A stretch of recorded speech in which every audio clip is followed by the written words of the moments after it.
Okay, hi there, that's right, it's the great and glorious, soon to be famous one day Nick Dutch, back on the camera yet again with just a few ideas from the depths of my mind. Is crucifixion, as in Christian crucifixion, as in the crucifixion of Jesus Christ, actually deconversion? Just think about it for a minute. An individual is born into a Christian family. He goes through the process of growing up, goes to Sunday school, is taught all about the story of Jesus Christ, the wonderful things that Jesus Christ has said, the things that Jesus Christ says is right and is wrong.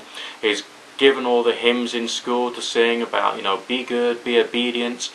And with the passage of time, the individual goes through maybe adolescence, and the faith in Jesus Christ is strong to the point whereby they don't habitually lie or choose to cheat and steal, and then eventually they reach adulthood, they reach maturity. Maybe some of the faith starts to get a little jaded. Maybe they start to think, well, maybe there's other attitudes here, or maybe there's other ways in which we could see the world. And then maybe sometime in the 20s or 30s, the individual loses some of or a lot of their faith. Let's say that the crucifixion of Jesus Christ at approximately the age 30 is symptomatic or symbolic of deconversion.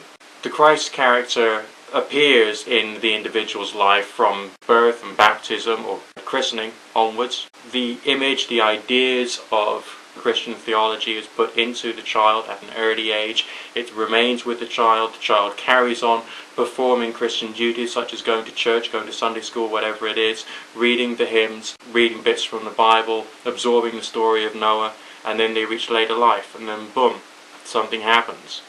Maybe the individual could become doubting, but still feels that the structure of the religion of going to church and all the rest of it is good for them, so they may become a little agnostic, but they could still be a churchgoer who has a strong feeling of empathy for the Christian faith.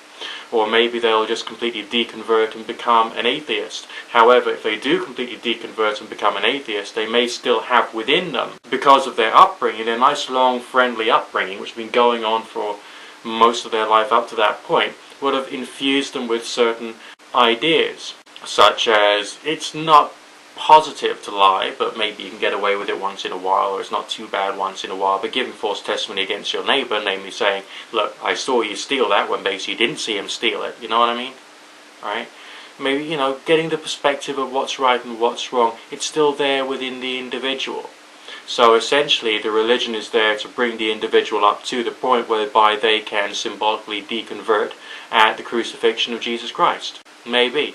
And the idea of Jesus still being with the individual throughout the rest of the era means they've still got that upbringing inside them. So it is a spiritual thing, namely a psychological, emotional thing, or a character thing which is still with them during the rest of their days.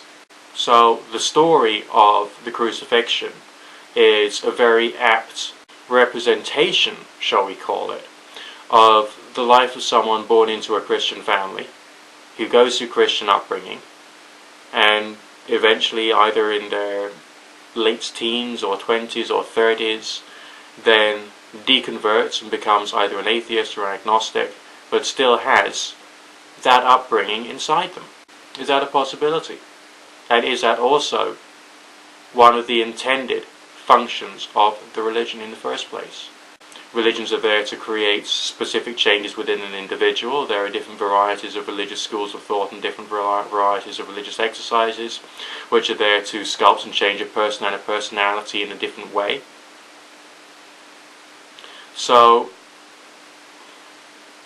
maybe, just maybe, the crucifixion of Christ is essential for people to understand, as it represents an important stage in their life.